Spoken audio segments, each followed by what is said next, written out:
Hello, it's Friday afternoon. It's the 27th of September 2019, and I'm about to tell you a story that is just absolutely heartbreaking. Now, I have been doing a lot of Facebook Lives, I suppose, since last year. I don't know, I think around August or September last year. And this one actually is the one that actually is going to take the most out of me. I'm here with a mother, and she contacted me 2.5 weeks ago, and she told me her story, and I have been in contact with her on and off in the last couple of weeks. I have not been able to give her the attention I wanted to give her because I was involved with the farmers, and now I've finally got to meet with her today, and it is an absolutely harrowing story. So her background is that she is a victim of absolutely horrendous domestic violence. And as we know from the ABC report, the triad rules, it's documented in that women who are victims of domestic violence stand a very high risk of having their children taken from them. And Tusla step in on the grounds that it is not safe for the children, and they remove the children. And I have documented in that report reports that have been done and research that has been done in England, in the UK, and domestic violence now is the number one reason why children are being taken in the UK. No such research has been conducted in Ireland, and but the women that have come to us in ABC, many of them are victims of domestic violence, and their children have been taken from them. And this mother fits that pattern. So her children, she has a number of children that were taken from her, and they are in foster care. And I'm not going to actually go into that. She then was in a relationship where a very loving, caring relationship, and she became pregnant, and she gave birth to a baby a few weeks ago, and they had the home ready for the baby, and they had all the baby's clothes and everything that you need in preparation for a new baby. They had all of that done. And she went into the hospital and she gave birth to the baby. Now, I cannot, because all of this is in camera, all of this is in camera in the family law court, I cannot give any details that would in any way identify that mother, because to do so would be a breach of the in-camera rule, and there are very, very, very serious consequences for that. So I can't actually say what day this baby was born in case it would identify this mother. So for the purpose of this live feed, I am going to say that the baby was born on a Monday. I just want to give you the how this played out. So the baby is born on a Monday, and the mother is being supported through the birth and after the birth by her partner, and she is breastfeeding the baby.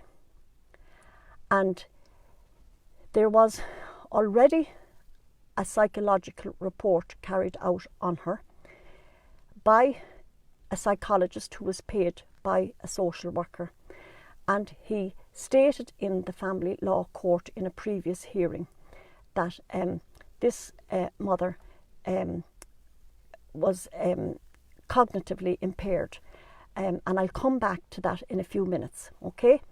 So in other words, it was already stated in a family law court that this mother was not in a position, she didn't have the mental capacity to parent the children.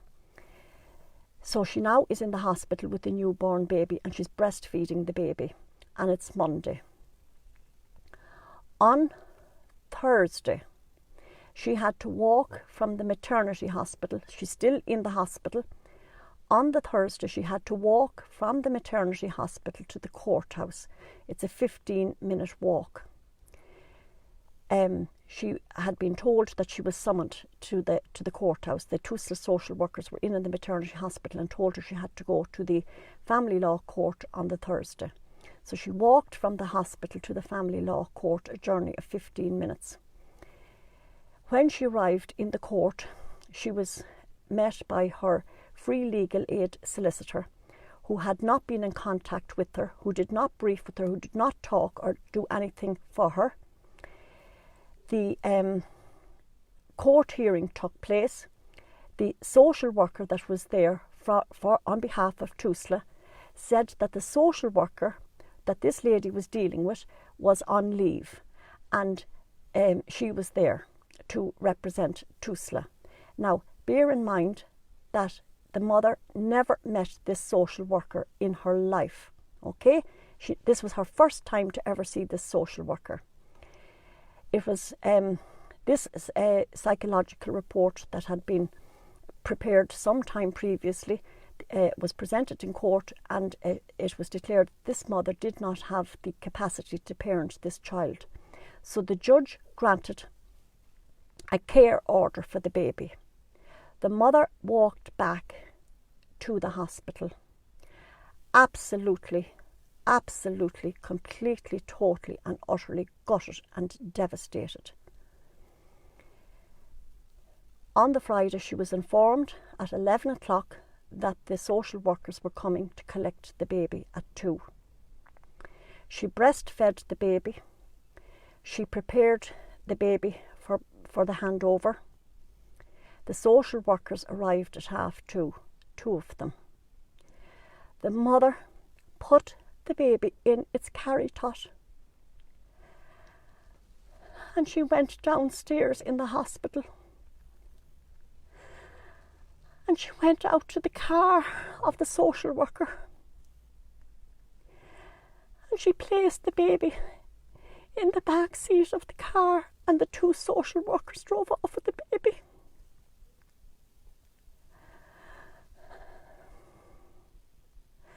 The mother went back up to the hospital, and she was discharged. She was discharged from the hospital, and she went home to her mother, and she was given access to the baby for 1.5 hours, 3 times a week, and she breastfed the baby on each of those accesses. Meanwhile, she expressed her breast milk, and she put it in bottles and freezed it. So at each access, she handed over the breast milk for the baby. Now, I am a mother who has breastfed myself. And when it doesn't work out and you have to stop breastfeeding, the pain is indescribable, absolutely indescribable, when the milk is not being expressed. If you just allow the milk to build up in your breasts, the pain is indescribable. So the baby is a few weeks old, and the mother is still expressing the milk for the baby, and it is building up in her freezer. For the first 3 weeks, she was given access to the baby for 1.5 hours a week. And then she got a phone call last Sunday week to say, due to staff shortages, she would only be seeing the baby for 1 hour a week. So last week and this week, she has seen the baby for 1 hour. But it actually gets worse. The baby is brought by a social worker each morning from Monday to Friday at 9 o'clock to the father of the child, who is living with his mother. The baby is with the father and the granny from Monday to Friday from 9 to 5 on access without any there's no guard clearance, no nothing. And this mother is going through hell. This mother is going through hell. So now the fella who carried out, the psychologist who carried out the assessment on her, got up. The report was presented in the family law court some time ago, and I'm actually reading out her words that she gave me, right? So I've transcribed down exactly what she said to me. I have not coached her. You will know that I haven't coached her because grammatically it's incorrect. She has made some grammar mistakes, but you can see there is some grammar mistakes in what she said to me, so you know that I haven't coached her. This is exactly what she said to me. Herself and 3 of her friends were sent to the same psychologist, and when the 4 mothers discussed what was said about them in the family law court, they realised that he was saying the exact same thing about the 4 of them. It is literally copy and paste. This is what he says about the 4 of them, and I'm reading it now. We are lucky to know our own names, and we are able to turn on light switches. The cognitive ability we don't have to be able to parent. So in other words, this psychologist, paid for by Tusla, has gone into court on 4 occasions and has said that these women don't have the know-how to know their own names. They're lucky to be able to know their own names and to be able to switch on a light switch, that they're so mentally impaired. Now the strange thing is, this mother is here sitting in the passenger seat with me. She went back to school. She has just sat her junior cert. Her results are coming out next week, and she did honours maths. She is an absolutely beautiful woman. Oh, she is such a darling woman. Such a gentle, kind, sweet, loving. It's just such a beautiful nature. And this is what's happening to her. Now, we have watched States of Fear and all this thing about what went on in the mother and baby homes in the past, and what happened to these mothers and how their children were taken from them. And this is what is happening in Ireland today.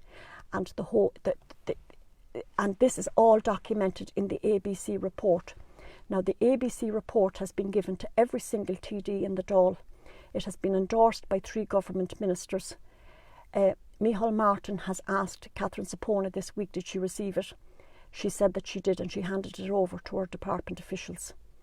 Now, the ABC report documents that this is going on. Documents that this is going on.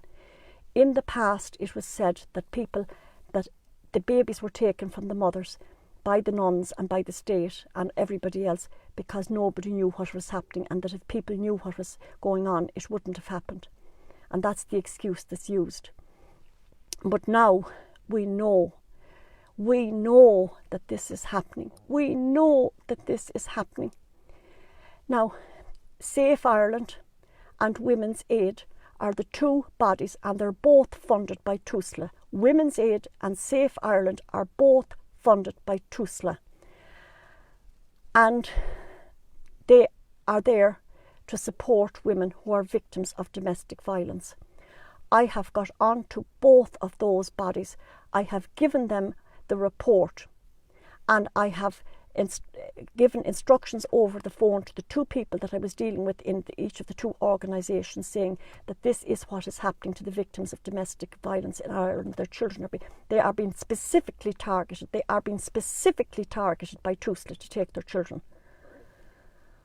Oh my God, I am just so disturbed. I am so disturbed. This mother has a breast pump. She expressed her milk before she met with me today, and she will do so this evening, and she will continue to do so. Now, what happened on the day before yesterday? The day before yesterday, there was a hearing in the family law court which she attended, and Tusla were granted a 28-day care order, or whatever it is. Now, to be very honest with you, I'm not very smart on this.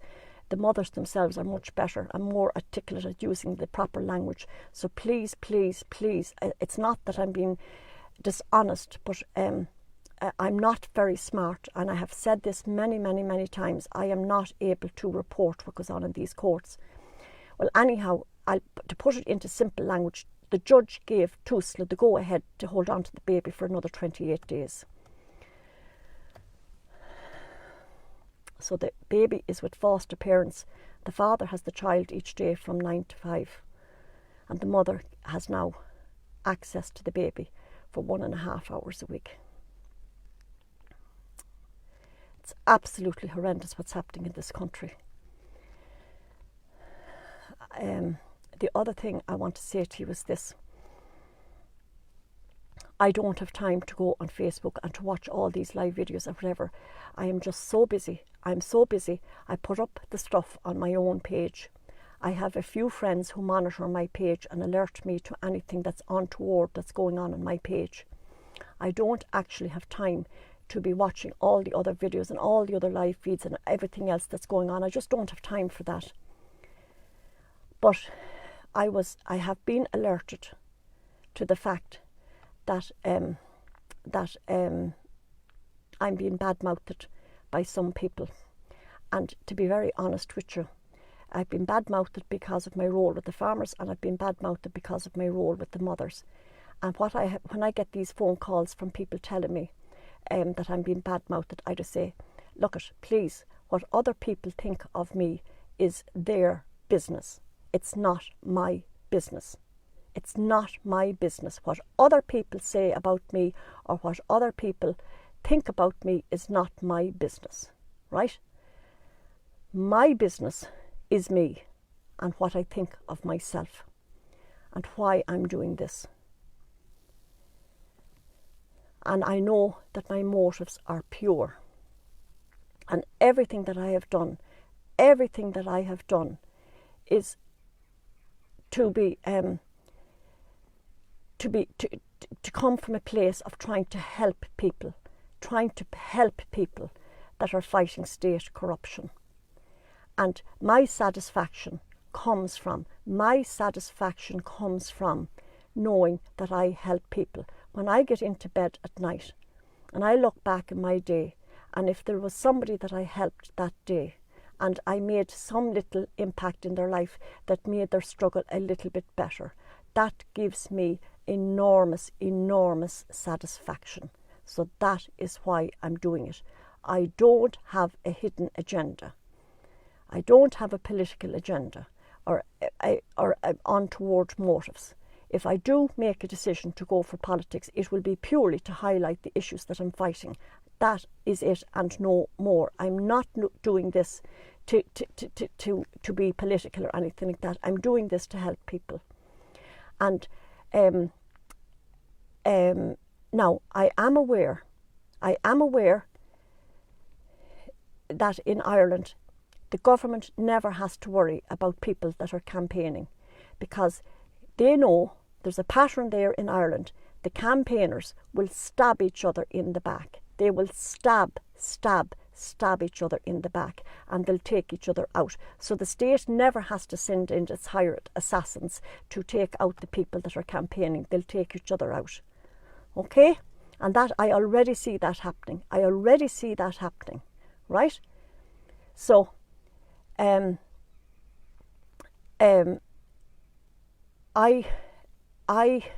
I commend people for the work that they are doing, it doesn't mean I commend everything that they are doing. It means that I am commending them for the work that they are doing. And I believe in resolving all of these issues by peaceful political means. Okay? And different people have different ways of fighting an issue. So I could not possibly do what other people are doing, and they couldn't possibly do what I am doing. I'm bringing my talents and my abilities into the mix, and I'm doing what I can do. Other people cannot do what I'm doing, and I can't do what they're doing. So this thing of stabbing each other in the back is wrong, and it has to stop. It actually has to stop, because we're playing right into the hands of the state. We're playing right into the state's hands. It's a predictable pattern in Irish history where we stab each other in the back. So anybody that's stabbing anybody is actually playing into the hands of the state. We have to all work together.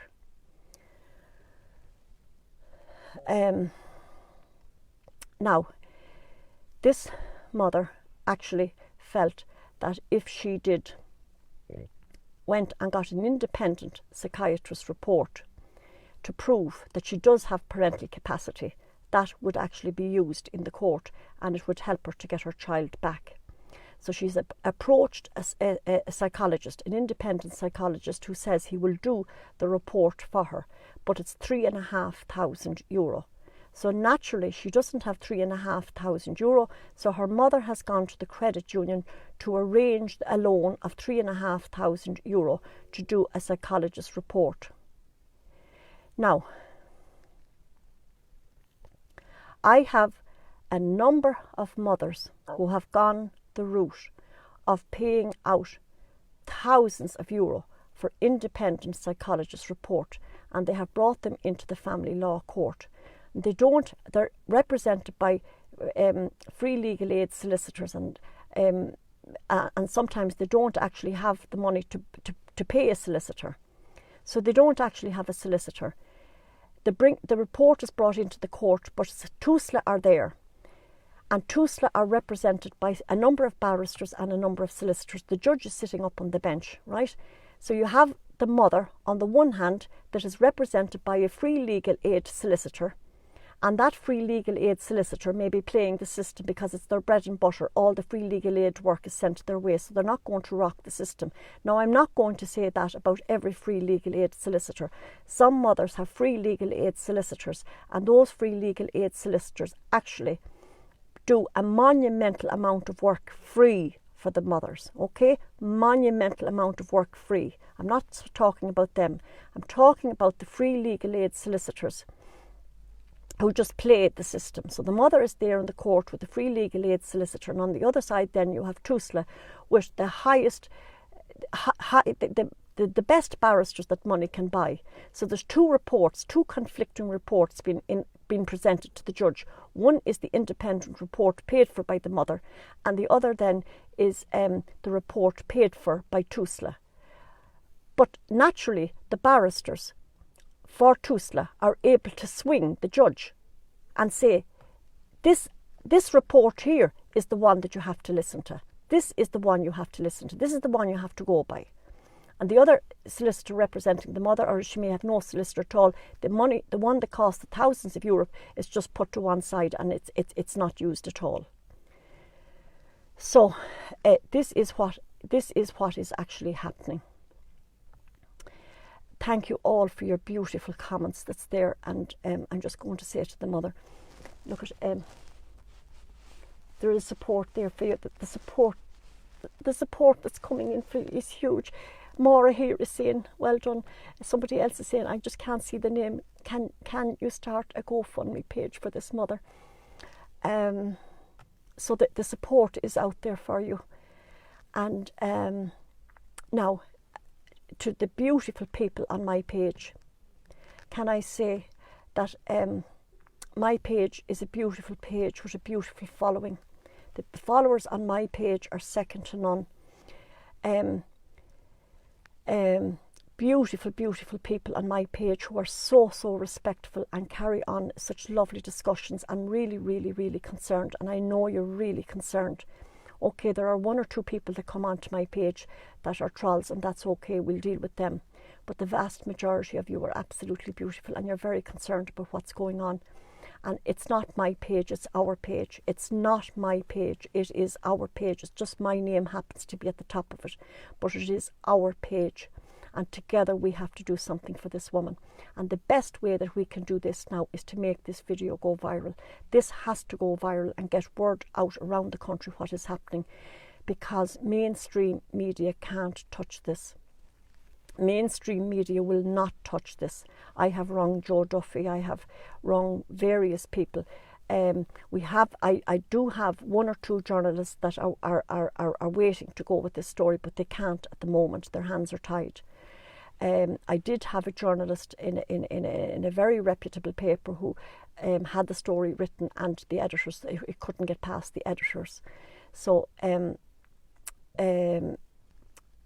so the only way we have of getting this story out is through social media and make it go viral. So all you have to do is to press like and share. And thank you so much. If you have just joined me on this live feed, you'll have to go back to the very beginning because I can't tell the story again. It's the story of a mother who gave birth to a baby a couple of weeks ago, and her baby was taken from her by Tusla social workers. Oh, it is so harrowing. It is so harrowing. Thank you for watching, and please share.